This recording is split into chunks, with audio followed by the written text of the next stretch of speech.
Hello and welcome to another episode of This Is Our Year. I'm your host, Michael Kurland. Joining me, as always, my partner in crime, Dougie Fresh. Douglas, how are you doing today? We're doing well, Mike. How's it going out there? It's good. It's beautiful, California? 75 degrees, okay. Sunny. I had a big beach weekend with the wife. Yeah, it was great. Great. Nice. How was your 4th? Yeah, I hope you guys had a nice 4th. We had a pretty low-key one. We saw some fireworks on the water here, on the Sound here in Stamford. But other than a couple of little things, we kind of took it easy, which I was down with. So good to be back.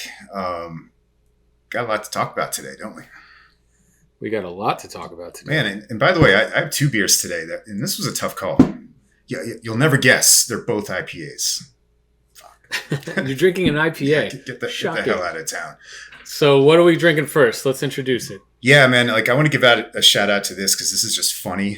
Bedford Street Beatdown. I think you remember Bedford Street, but they got Street Fighter characters on the can in front of Brick House, a bar you remember going to many, many times back in the day. Yes. So this is very Stanford beer.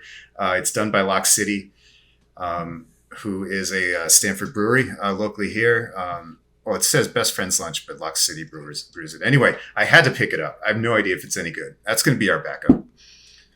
Question for you. Yeah. Why is Stanford called Lock City? As a Connecticutian, I still don't understand or know that. Do you remember that they used to call Danbury Hat City? Yes. I think it's literally because there was industry here. There was a major lock company that employed a bunch of people. Got it. That's my my BS explanation. You say it confidently enough, people believe it. Might have to check that, but I'm going with that. Alex. I am Googling it right now. But go ahead and tell us about your beer you're going to drink. We're also the city that works, which is a tremendous headline. That's just a dumb thing that the city came up with. Someone hired a marketing firm. Yalentown Manufacturing. Yes, Yalentown. Employed 10,000 people at its apex. 10,000 on the making city. locks. Yeah. I mean, I guess that makes sense now. That makes sense. And also, no joke. I don't think we've done this yet. Sip of Sunshine, Lawson's classic IPA from up in Vermont. If you don't know it, you should, because it's really good beer. And I like it. They are so up in the woods up there that they have 2 roads, which is brewery down here, brew their batches of Sip of Sunshine for them. So there is a Connecticut connection here as well. And this is just a damn good beer. And it's 8%. So I will drink this quickly to make this episode better. How about that? Yes, I love it. The NHL draft prospect portion of it's going to get interesting. Just got exciting. Well, I am still... I'm not on the wagon. I came off the wagon since our last episode. I think I told you I had a couple drinks, but I'm back on the wagon for our episodes. I'm still kind of feeling my way through drinking. So I'm back with LaCroix. Oh, all right. Cherry Blossom. Yay. Cherry Blossom. Cheers, buddy. Brother. All right. So, Doug, we had a bunch of good things happen, a bunch of meh happened with the New York Mets in the last week. Let's talk about them. Let's get the good things out of the way. I don't want to focus too much on the bad because I don't want to start off on a negative foot. But we got Max back yesterday, so that's a good start. Really back. Really back. Holy 11 shit, Ks. He's back. Yeah. Dominated the Reds, who, I mean, what else do you expect? They're, I believe, bottom 3 in baseball. Yeah, I mean, everybody was making the same joke, right? That last night was a AAA rehab start for Max, basically. Except we fucking lost. Except we lost, but we'll get to that part. But, dude, how good was that? Just to see him back out there, just being an animal, mowing everyone down. Trying to steal a pop-up from Alonso on the infield and then getting pissed at him. He is so jacked. He is a psychopath. I would never want to run into him in a dark alley. Although I do recommend that you I think I shouted this out last week, but I recommend you check out The Athletic, where they interviewed all his former catchers about how he is off the field, and it's pretty great. It's pretty incredible. He is a fucking psycho, but he's like Rose bro, I guess, too, right? There's some good sides to him as well. That said, he's the kind of guy, if he was on the other team and when he was, I absolutely hated, right? Like I hated him when he was on the Nationals. I didn't know enough when he was in Detroit and Arizona to care. But when he was on the Nationals, I hated him. Every time we pitched against him and we could take for the most part, he owned us, but we had a couple of good games against him that I recall where we lit him up. Those are always fun because, iron sharpens iron, or whatever the hell you want to say, right? It was just always good to get the best of Mr. Scherzer. But I'm happy he is a New York Met. He still looks every bit the number one ace that he's been through most of his career at 37 years old, and happy to have him back. Yeah. The fact that we are 19 games over 500 and still in first place, even with Atlanta right nipping at our heels, and we've done it for the most part without him and DeGrom. It just makes me feel confident that going forward, having Max back and hopefully DeGrom soon too, which we'll get to in a second, is going to just propel us to another level. That being said, losing 1-0 to the fucking Reds last night was a little bit of a downer. Not ideal. But, 13-12 in June, not great. But I think we were all talking about just surviving it. Right? Yeah. And, 2.5 up. Like Atlanta just doesn't lose. Like, I'm not even mad at the Mets where they are. As you mentioned, 19 games over. This is Buck's best start of any team he's managed, which is kind of hard to believe, too. Yeah. I can tell you everything that I see with this team is nitpicking right now. Yeah. The Braves have had a pretty powder puff schedule for the last month while we just went through the gauntlet. So Atlanta's going to have to, and not to say Atlanta's not good. Atlanta's a very good team, a formidable opponent. Obviously, they're the champs, right? So they got the crown until it's taken from them. So there's a reason for that. They got really good young pitching. They got a bunch of young hitters that perform well, and like this Austin Riley kid, putting up big numbers. Swanson's finally living up to his hype. They bring up this kid Harris that just doesn't miss a beat in center. Acuna's back, so Olsen was a good pickup. Yep, and Darno has been everything he would come never back, was Travis. For us. God damn it. Well, I don't think he ever would have done it with us. Yeah, I don't know if he was a nightlife guy or if him and Harvey were buddy. But he ever since we always just connect everyone to one Oak, right? At the Harvey table with the bottle service. But what I remember from Travis is that he was just like Mr. Glass, man. He would just get hurt in the weirdest ways. And I went back, and he wasn't he was supposed to be an offensive catcher that we forgave his defensive shortcomings, and he just didn't hit with us. He had like 1 year. At that point, he was not a good. He just wasn't a good catcher. Oh. So he had like 1 year where he hit. So we can get into catcher.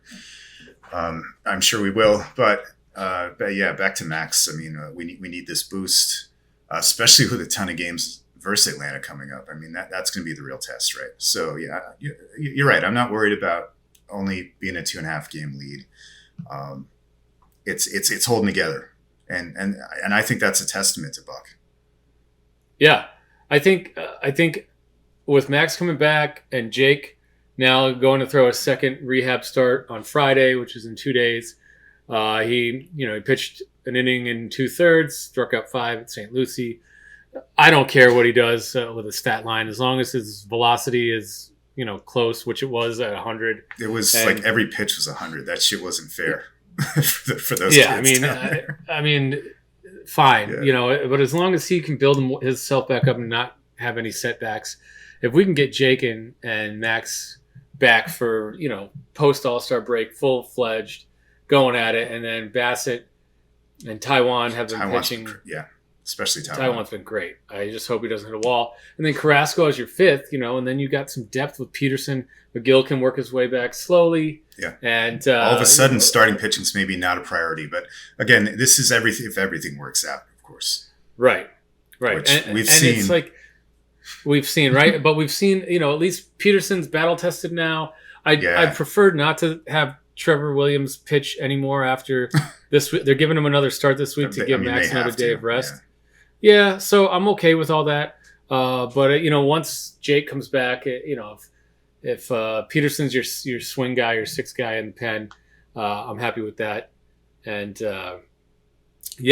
I think the real issue though is starting to come into focus, which is our bullpen. I am not. Seth Lugo is not the pitcher he was the last couple years. Now, I don't question a lot Buck does. I don't know why he pitched him on back-to-back nights. I don't see why we brought him in last night in the ninth after we brought him in to close out the game the night before. And I get why he closed out the game the night before. He wanted to give Diaz an extra day of rest. Fair enough. But then why, bringing in Lugo to start the ninth last night in a 0-0 tie, and he has been awful in back-to-back games this year because he has thrown a lot of innings and his arm is not the same. His fastball is way down in velocity. His breaking pitches are not breaking the way that they have been. And I know Buck wants to trust him because he's been there, but he's just shown he doesn't have it like he did. I don't trust Lugo when he comes into the game this year, and I used to trust him implicitly anytime in the last 3 years he came in. Yeah. So I'm really starting to think, that's the guy you bring in the sixth if you need him, but I don't want to trust him with these high leverage outs. And then Drew Smith has come back to earth. Yep. He is just a home run giving up machine lately. Yeah. And I'm not trusting him in a big spot, and neither is Buck. He's dropping him down to the seventh, and that's okay. His stuff is still good. We got Holderman back, but I don't know where Buck feels about him. He's given Tommy Hunter bigger innings. Oh, I know. That was scary last night. It was real scary last night, and Hunter, veteraned his way out of it. But I mean, I did not enjoy that. Joely Rodriguez has been okay. I mean, he's been better of late. I'll give him credit because I was a critic. Yeah, he's been better of late, but I still think we need some bullpen arms. Okay. Trevor May, I don't know when he's coming back, if or when he's coming back this year. He's got the same thing that I think. What has he got? Like a forearm tightness, or he's got some shit, right? So I saw an update on this today. The news is actually better on Trevor May. He might be back in August. That would be great. That's another high leverage guy that we could hopefully get back. But we still need two arms. So man. we need a setup guy, and we need another lefty reliever. So a couple of small things. Like I agree with you overall. They definitely have to pick up someone who can at least pitch the eighth, if not like have a closer B.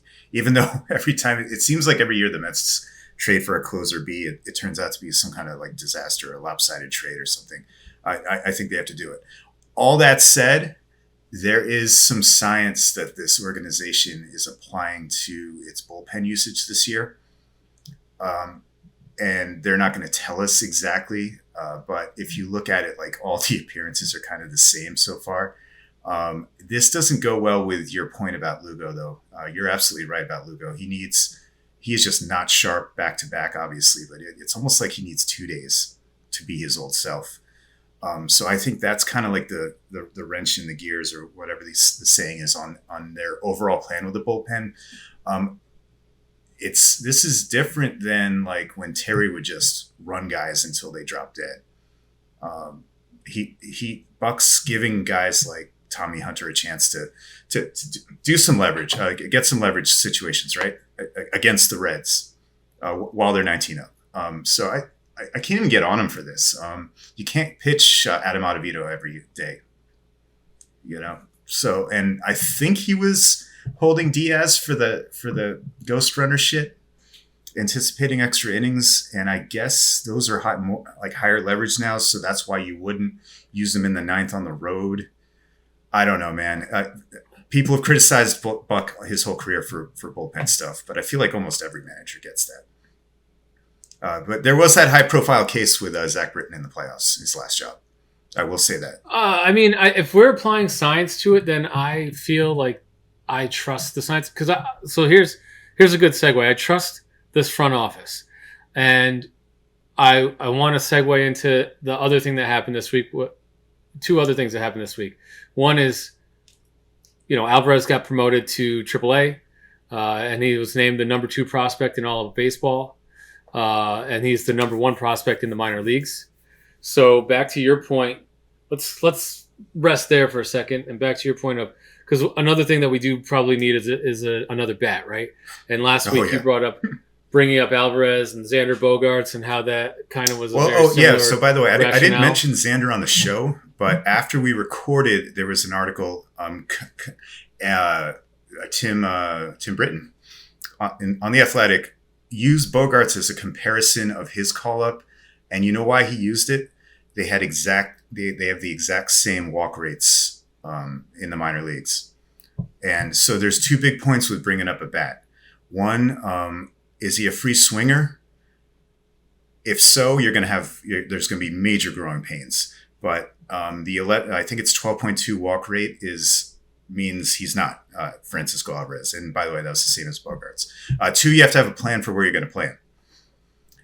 And I think everyone's basically saying DH the guy and let him catch 1 or 2 days a week. Would you agree with that? Yeah.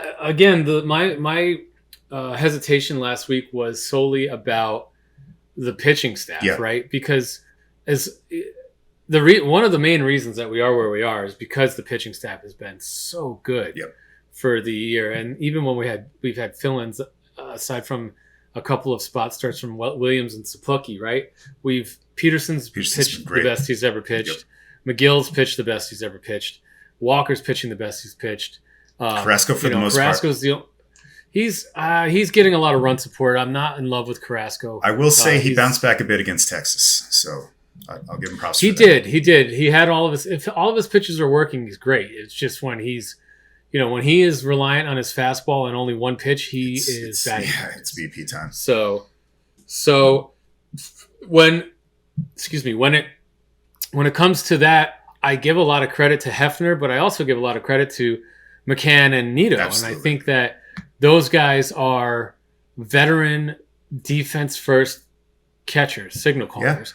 Yeah. They've worked with this staff, Nito for the last, I think 4 or 5 years, or as long as these players have been on the team, right? Yeah. And McCann the last 2 years. So I just get a little worried about that. If you look at the Houston Astros, they get literally zero offense out of their catching. Most of the league does.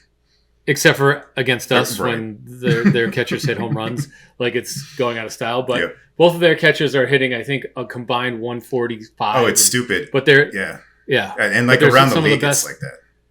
It's around the league. It's like that. So but your point is their staff is just lights out, and you're giving credit to those guys.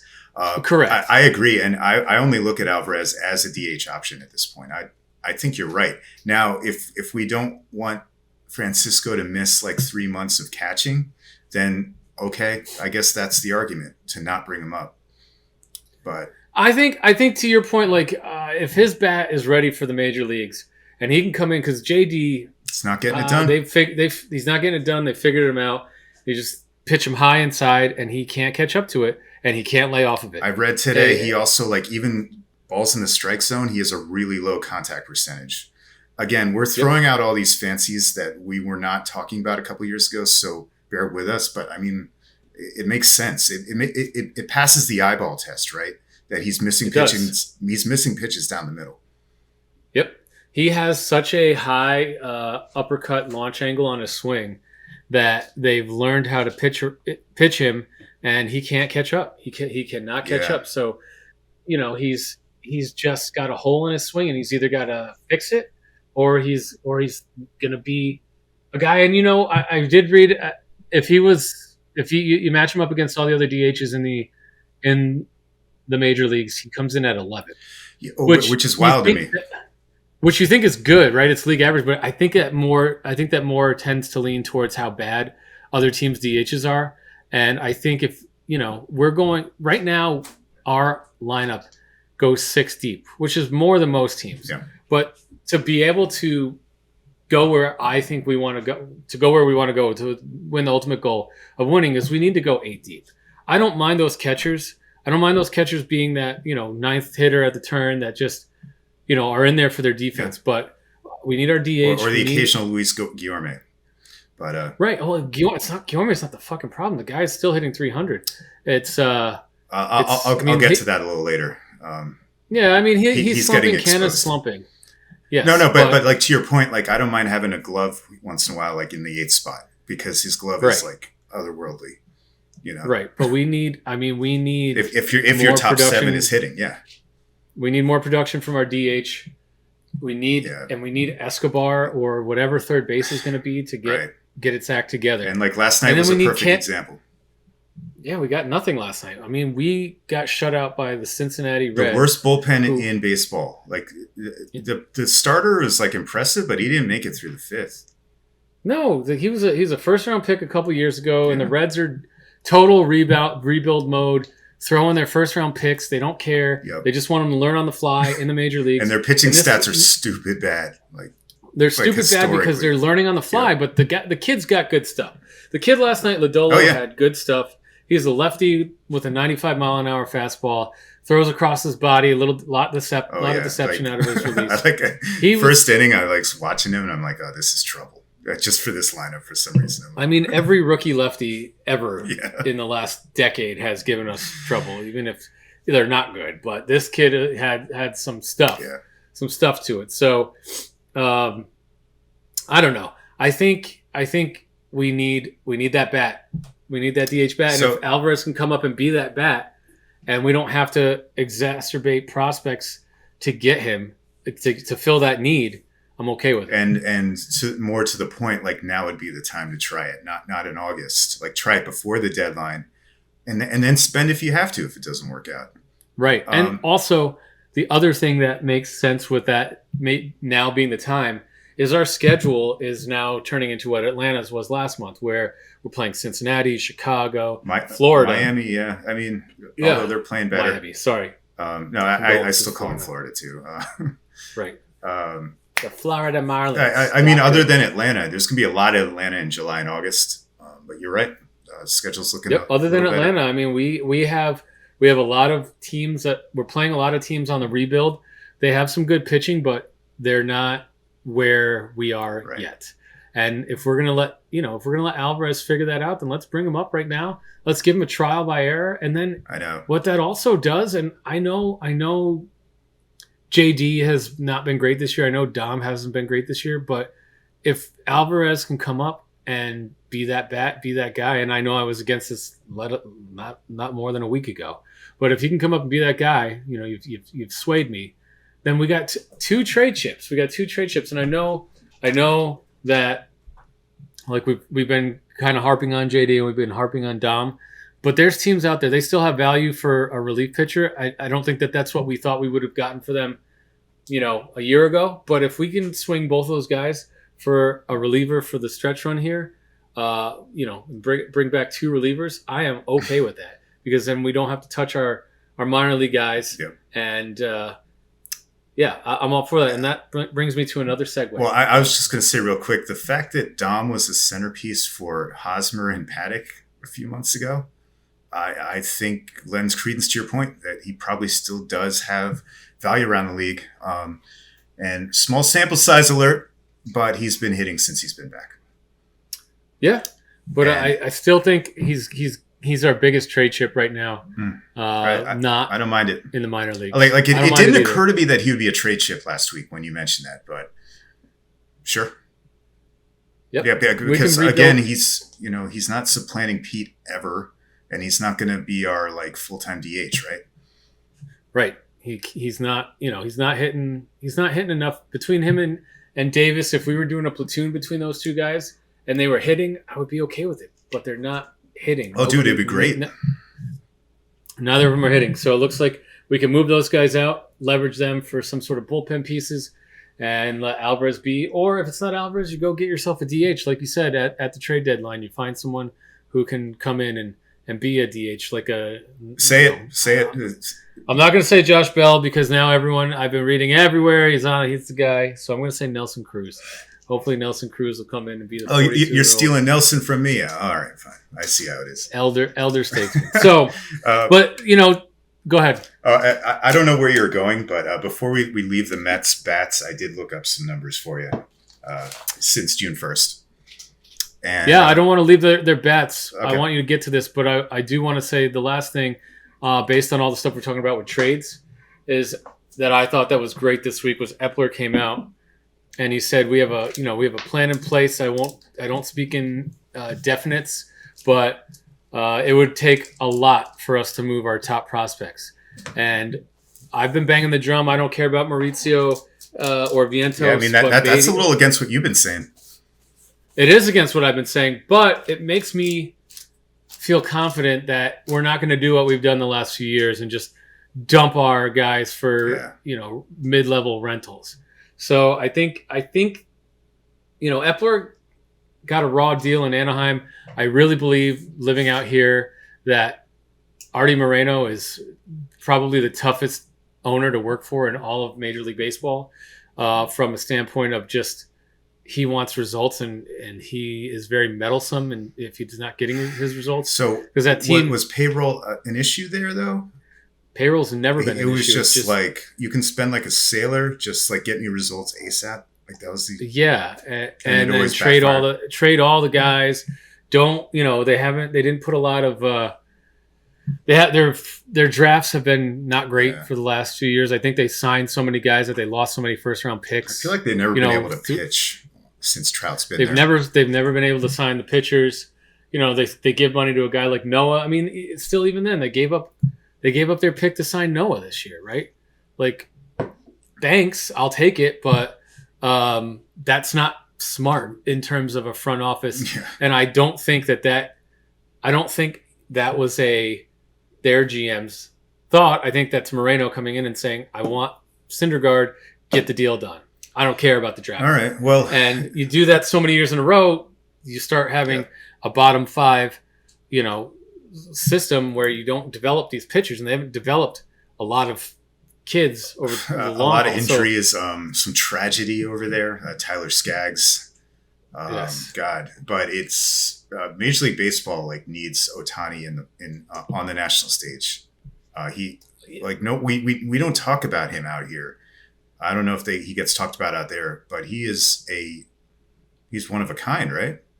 Yeah, it's stupid what he's doing. Yeah, it hasn't been done since Babe Ruth, and he's doing it better than Ruth, at least the pitching part, right? Or I don't know. Yeah, I mean I believe he was the AL MVP last year, right? And Rookie of the Year. He kind of had to be. Yeah, he wasn't Rookie of the Year, but he was like your best hitter is your best pitcher. Like what? Dude, they have two of the best young bats in all of baseball, and they have not been able to put together a team around them. And it's not because they're not trying. They just, again, back to Moreno, they just are putting, they're throwing money at past their prime people like Pujols or Rendon. I don't know if Rendon's past his prime or if he's just gotten injured a couple times, but it just seems like bad luck with them. They are like Mets West, as I said. Bad luck. It's bad management. It's bad ownership. And there's no simmering, right? There's a lot of knee-jerk reactions to things, and they just haven't had the ability to develop anybody in a long time. And you know what? Mike Trout gets hurt a lot too. When I said best hitter last year, I think Ohtani was because Trout was hurt, right? Obviously Trout's a better hitter. But again, that's another guy who has these. I always see Mike Trout passes blank in career WAR, and it's like some guy like Honus Wagner or something, and Mike Trout's in his 10th year. He is a incredible player, and no one in New York really pays attention to him. And I don't want to get into Major League Baseball's problems, and we're way off track on the Angels here, by the way, but. That's okay. I agree with you. We can get into Major League Baseball's problems. It's very relatable to our country's problems. Yeah. So it's just run by a bunch of old middle-aged white guys that have lost touch. Yeah, who might have contempt for the entire game. That's a very apt, to our politicians. That's a very apt comparison. Yeah, and that goes for both parties. But I don't want to go down that road. Yeah. Fuck that. Yes, let's not. So yeah, it's in Mets land, 19 games over 500 in July. Yes, back to the Mets. I'm glad you brought that up. So you're the Mets have been scuffling with the bats, And Yep. I think so, but let's check the numbers, right? So I took Okay. June 1st. Mm-hmm. Everyone has played for the Mets since June 1st. And I said, hey, give me the OPS. It's quite the split. I was kind of surprised by this. There are three guys who are, and I love OPS, and that's for the people out there, on base plus slugging, right?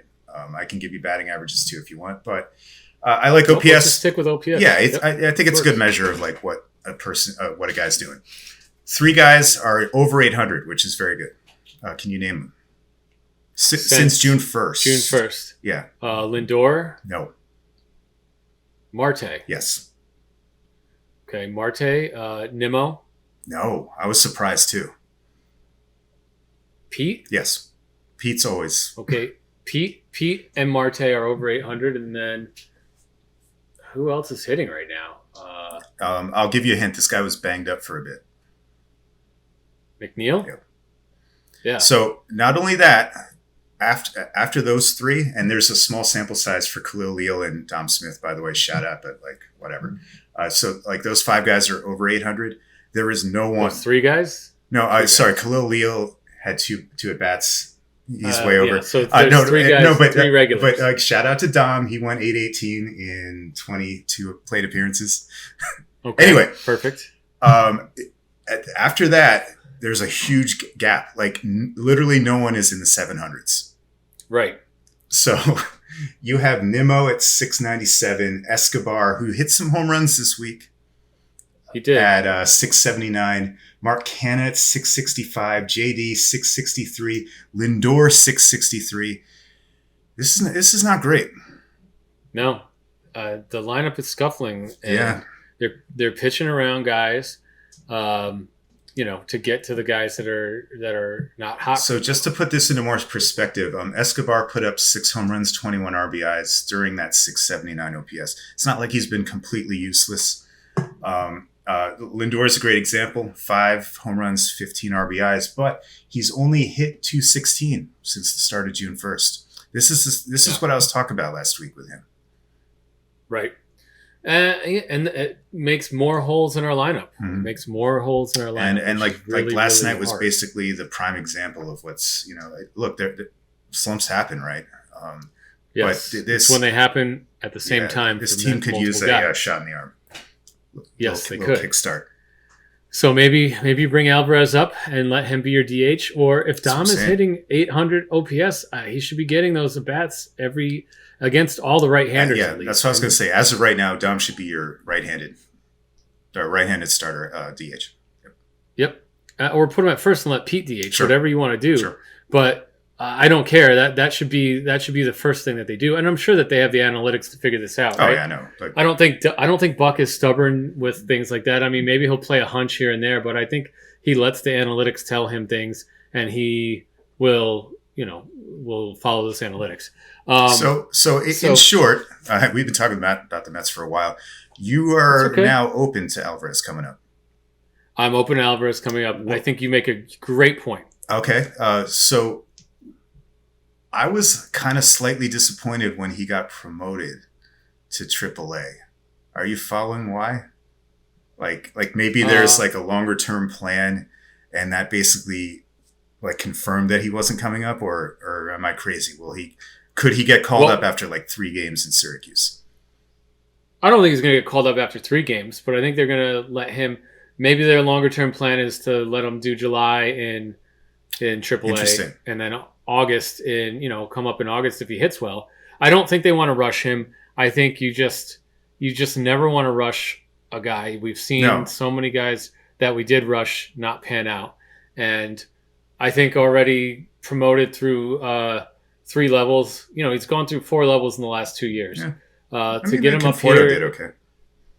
Conforto did okay, and if he can be that guy, cool. I like your idea of getting him up here early so we can see what we got before the trade deadline, but I also don't think whether he does well or not is going to preclude us from getting a bat. Trades, yeah. So from that point of view, I think it's not like we're dealing with the Wilpons anymore where Sandy's going to have to go in on I know. I probably Denis still have the Wilpon mindset. and cut his wrist to get Ioannis, here's some blood, Jeff. There's blood. So yeah, I don't think anything that Alvarez does is going to, unless we do decide to call him up early and the kid just rakes. But even if he does rake, I still think we'll make a deal for a bat. I think that we will get a bat for the bench to, make ourselves I think we are going to hedge a lot of bets at this trade deadline. I think we're going to go get, I don't want to steal your thunder, Vaya, but Chasen's gone, so we only have one lefty, and maybe Peterson slides into that role as the long man lefty guy. But I think Andrew Chafin is a guy I would love to see. Perfect. That's a hard throwing lefty. It's the opposite of Joely, and he's been around for a while. I think he's pitched in the postseason. And with Cleveland, I want to say I might be off on that, but I think you're right. And then a guy like even bringing sticking with Detroit. They got a bunch of bullpen guys like Fulmer, former Met guy. Bring him back as the other as your eighth inning guy. Yeah. I mean, maybe you bring those two guys back. You find a way, and there's got to be a bat on that team that's worth looking at for a DH role. If not, again, I'm sure we can find a guy like a Nelson Cruz. Do they still have Brandon Inge? Yeah, they might. They might still have Inga. But anyway, we've spent a ton of time on the Mets. Let's move to some. We have, and by the way, Chasen Street was my backup via this week. Just to lay that, just to put that down. That's my backup, but I'm going with something else, depending on what you're going to say here, though. So, you want to get into the Nets? You want to get into the? You're decked out in the Isles stuff. But I'm going to save the best for last. Let's talk a little Brooklyn Nets. Oh man, so. Just to put things in perspective for the audience, last time we recorded, Durant had not asked for a trade, I believe. No, he had not. So Kyrie had just re-upped. We were feeling really good in Netsland. We were feeling so good in Netsland. I see the floor to you, Mike. Yeah. So KD then came out when I almost wanted to do an emergency pod, and I was just like, I can't. I know. I was ready. So KD came out, asked for a trade. Kyrie then came out and asked for another trade. I still am not clear on what this is all about. Yes, I should be drinking, to be honest. I'm still not clear on what this is all about, whether KD is fed up with playing with Kyrie or whether KD is pissed at ownership for not paying Kyrie the max and having his long-term locked in for 4 years with Kyrie. So I don't know which is the actual catalyst. We haven't heard. I'm sure there's rumblings. Kendrick Perkins, who supposedly is Kyrie's homie, KD's homie, said KD was sick of Kyrie's antics and just wanted out. I've also heard that Joe Tsai and Sean Marks are tired of just those two jobs. They're tired of KD and Kyrie running the franchise because they are, and not actually showing up for work. Yep. And I think that there's a combination of all of these things. So overall, I am, I'm upset because KD, waited until the day of free agency to request his trade. We traded our first round pick to the Utah Jazz for Royce O'Neal. Why would they do that? Why would? I love you, Brian Windhorst. You're fucking best. Sorry. Jonah Hill. Mm-hmm. Fat Jonah Hill. Not skinny Jonah Hill. And honestly, no one wants skinny Jonah Hill. So no, nobody wants fat Brian Windhorst either. I do. I don't know. That whole thing was so stupid. It was riveting, like the first watch, though. It was, and I watched it live, and I'm like, what is he? But it's like, oh wait, he doesn't have a point. He's just he did have a point, but he didn't want to say it out loud, and I connected the dots, and I think that Utah got to the point that Danny Ainge took over Utah. Utah's tearing it down, and is Utah going to trade Donovan Mitchell? And I think he was alluding to that Brooklyn. Mitchell is a New York guy. Right. His dad works for the Mets. But then everyone's like Durant to Utah, and he's like, no. Well, no, it would have to be a three-way team deal, and somehow Mitchell would be the compensation for Durant coming back to Brooklyn. Which sorry to get you off I'm track. all for. Yeah, it's okay. I'm all for it. But so I don't know where this is going. I think at the end of the day, this is going to go back to the Kawhi saga, which is going to be, we'll work with you, KD, on where you'd like to go, and we'll try our best. But we're going to take the best deal on the table, just like they did, Kawhi did with Toronto.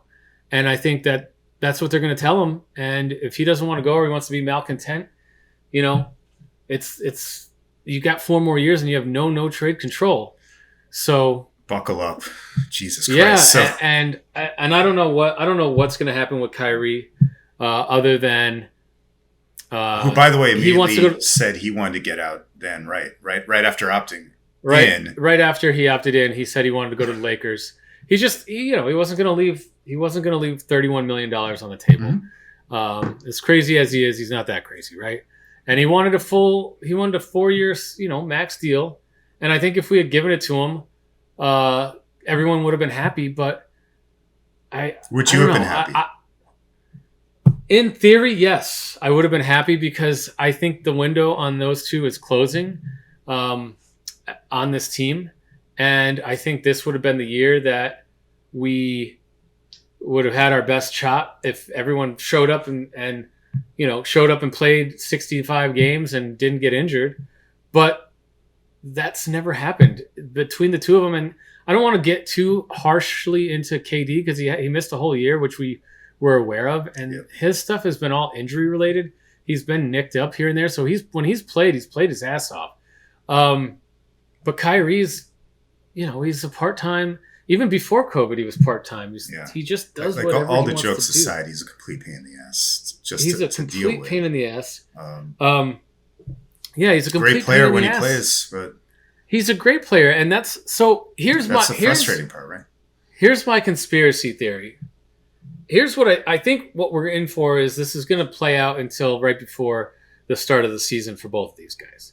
I think we're going to see who brings us the best offer. I think that we have no allegiance to send these guys anywhere that they want to be other than to make them happy to go to their new team and get the most return from the new team. Sean Marks shouldn't.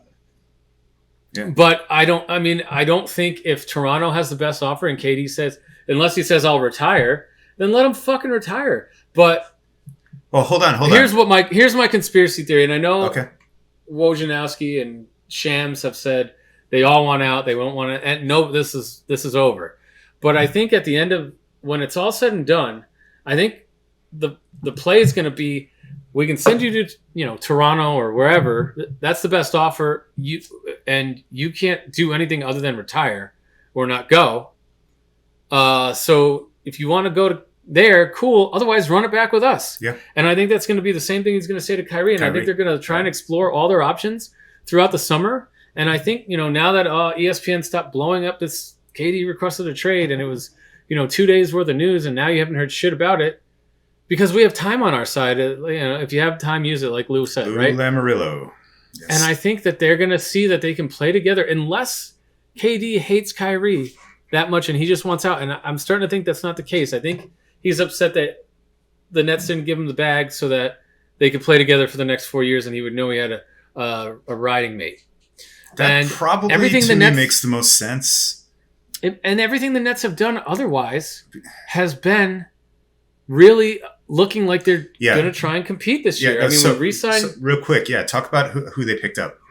So we traded for Royce O'Neal, who was Why would they do that? the Jazz's starting small forward, perfect 3-and-D guy, known for his defense, can shoot the 3-ball, and great small forward. You get, so now right now if we're not starting, and we re-signed Patty Mills, who's your backup point guard, and then we re-signed Nick Claxton, who's your backup center.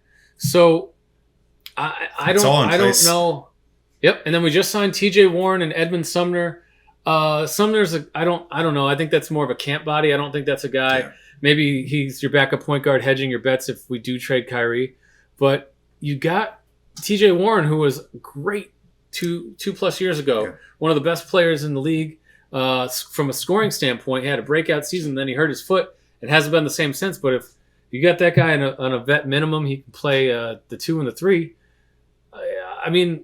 this team is still ready to roll. If these two guys come back, it's going to be interesting. So I don't know how that's going to shake out, but that's my conspiracy theory that the smoke will fucking settle. They'll see that we're not willing to trade them to places for 10 cents on the dollar, and they're going to maybe look at them and say, come back and honor your contract or sit out, and we don't care.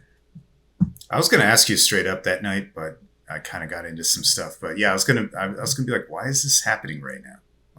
Like why right now? Like, it's KD all of a sudden. So what you just said kind of connects the dots for me. I would not be surprised at all if nothing happens now.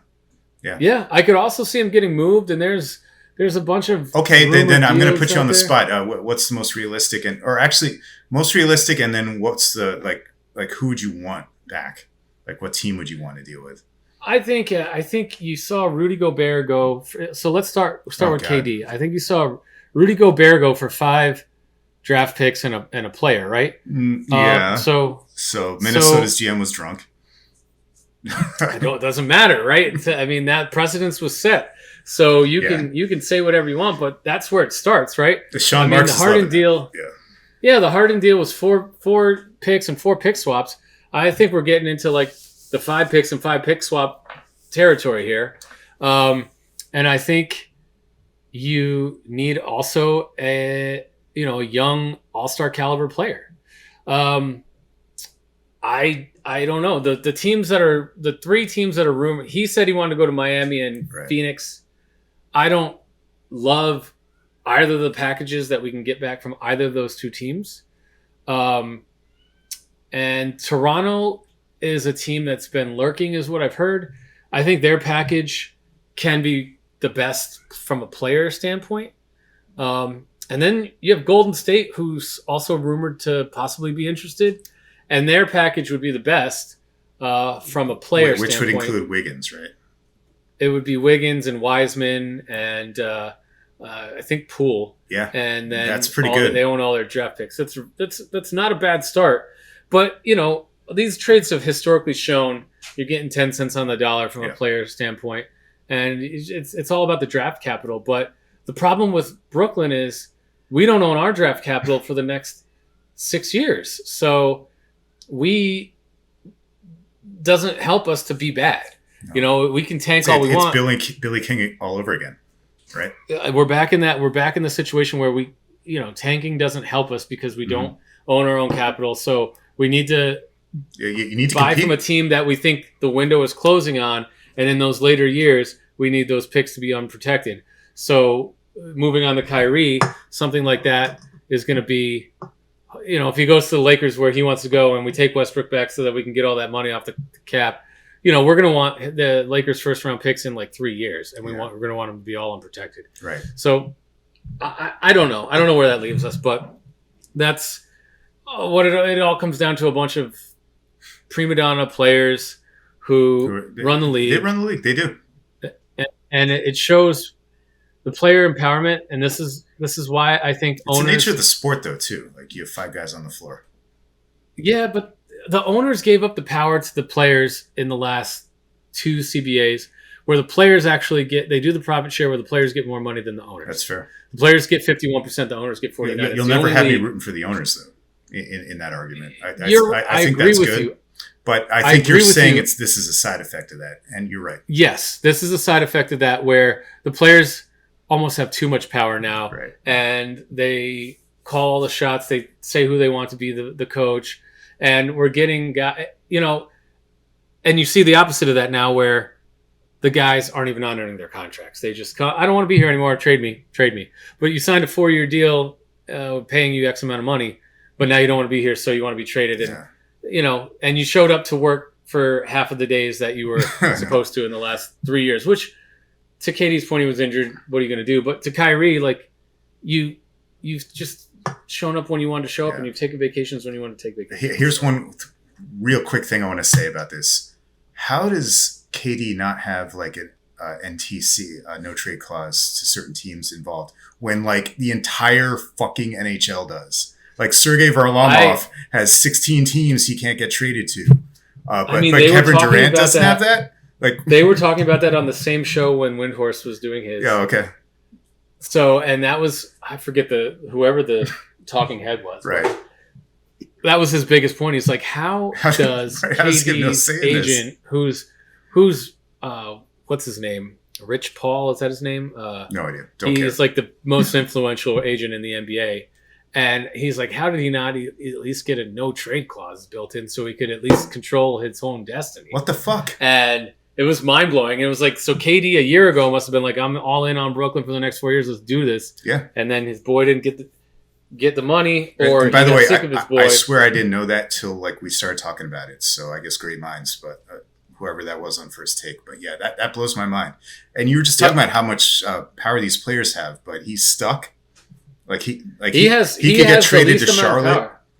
He could get traded anywhere, and the only thing he can do is say he's not going to play for them. Yeah. I mean, he'd be forfeiting money, but it's not good for the league. Man. It's not good for the teams involved. Yeah. So, well, we got a short window here to kind of get onto the Islanders, and we got some Islanders news. First is we hired a bunch of assistant coaches this week. We got Doug Huda, former Islander. Former Fisherman Islander. Woo! Yep. Fisherman era guy. The early 90s. He's been an assistant coach for Detroit for the last few years. Boston before that I believe he won a cup with Boston. Specialty is penalty kill and defenseman. And then we hired the other gentleman, Wiseman. Is that his name? From Rick or something, but yeah. But yeah. Where'd he come from? I think he was a Boston background too, no? Yeah, and so he's known for his player development and younger players, younger player development. Yep, which this franchise could use some development. I mean, we have some guys. We're not going to have too many guys coming up the pipe because our pipeline sucks. But it does. Hopefully, he can help out with obviously Oliver Wahlstrom, Anthony Beauvillier, Atu Ratu. Noah Dobson. I mean, honestly, I think Noah Dobson is on his way already. He doesn't need any help. Oh, yeah. But also help with Robin Salo. And potentially the 13th overall pick tomorrow night. NHL draft tomorrow night, guys. Check it out. Isles drafting 13. Devils drafting 2nd. They all of a sudden, or maybe not all of a sudden, but they've amassed quite the pipeline. And they could be huge players in free agency. Johnny Gaudreau, maybe. We'll see. He's from Jersey. Jersey boy. Everybody's pointing to Philly, but I could see the Devils grabbing him. And God, I mean, if they decide to trade that 2nd overall pick, which they probably could, judging by their prospect pool already, I mean, who knows what they could get. So I'm not huge on predictions here, but watch out for the Devils to do some crazy shit. I think the Owls will pick at 13. What do you think? Yeah, so I've been listening to a bunch of talking heads about the Islanders and exactly just this. And the guys from the 4th period, they do a great job. And the guys from the Nassau Men podcast, and they had Dave Pagnotta on and James Nichols. Shout out to Lighthouse Hockey too, by the way. I like those guys. Yeah, anyway. Shout out to those guys. And they're talking. If you're an Isles fan like us, hold on tight because it looks like nothing that we thought was going to happen is going to happen. We're probably going to pick with the 13th pick, which we thought we would move for a piece because we all agree we need a top 6 forward and we need a middle pairing left defenseman. All assuming we're going for it, which I guess we have to. So we have to. Yeah. And I think our window's kind of closing. Lou's last year of his contract. So it looks like we're going to pick it at 13. I don't know. I mean, we could. We'll see, man. We definitely could use to restock the cupboards a little bit. We have the 31st ranked. It's bad. 31 out of 32. Minor league. We're pools. 31 out of 32 prospect pools in the league. Oh, and by the way, Ilya Sorokin might get stuck in Russia. I guess we could do that. They touched on that. Lou came out. Lou actually spoke to the press today. I don't know if you saw him. No. Did he? He said he's yeah. He never does that. He said he's I know. It's because of the draft. He said he's not worried about the Sorokin situation. It would be cool if Sorokin could post on Instagram from a country other than Russia. It would. That would be cool before I calm down because I don't know if you saw Kaprizov on Minnesota like fled the country today. No, I didn't after see what that. happened to like the Flyers prospect or whatever. But yeah, he like he like flew to Turkey and then flew to the U.S. like real quick. Yeah, I mean, hopefully, who knows what does the hell's same. going on out there? But Yeah, but although on Instagram he was working out with Alexander Radulov, so I think that guy's a free agent. Don't be surprised if the Owls pick him up. That or Nino Niederreiter. Yeah. Well, yeah. I mean, like that's the kind of level Owls fans you gotta. We're not getting Forsberg or Gaudreau. I hope I eat these words, but I hope you eat these words too. I hope you do. No. But nothing looks promising with the cap room that we have. We need to move off of. From what I hear, Varlamov and Bailey are open for whoever wants them, the highest bidder, so we can clear that. I don't want to get too much into it, but I'd rather keep Varlamov than Bailey. I know $5 million backup is not ideal, but again, he's more of an asset than Josh. Sorry about the 1,000 games, Josh, but it's okay if you don't get there. Yep, time to move on. Time to recoup his $5 million cap hit. Yep. So yeah, we picked 13th. I think we're making the pick, and we'll get into a whole free agency thing on future episodes. So. And once we make the pick, I'm going to give you guys what this guy's about, but I can't run through like 13 prospects. It's a shot in the dark right now. Fuck that. Me and you know enough to be dangerous, and I'm sure our listening audience appreciates that. Knows even less than us. Yeah, exactly. So, Dougie, it's been a great episode. What do you got to say to the audience? Well, dude, first I got to give you a shout out for this T-shirt, man. So everyone, this arrived in the mail today, and that's, if you can't see it, that's fucking Bodie from Point Break, Patrick of course. Swayze, R.I.P. Oh yes, R.I.P. So. Yeah, you're going to hate this, man, because actually you made a good argument for this not being relevant in a few months. So why would I do this? No, but Vaya con Dios, the Nets title dreams in 2023 and beyond. Sorry. Yep. It's a decade. We're going to probably have to drop them from the show, totally not talk about them because they're going to be so irrelevant for the next decade. Billy King Part 2. We'll see what happens. Yeah, we'll see what happens.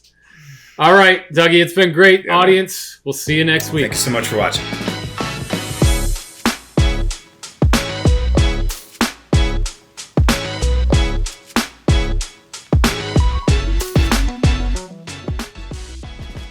Produced by Heartcast Media.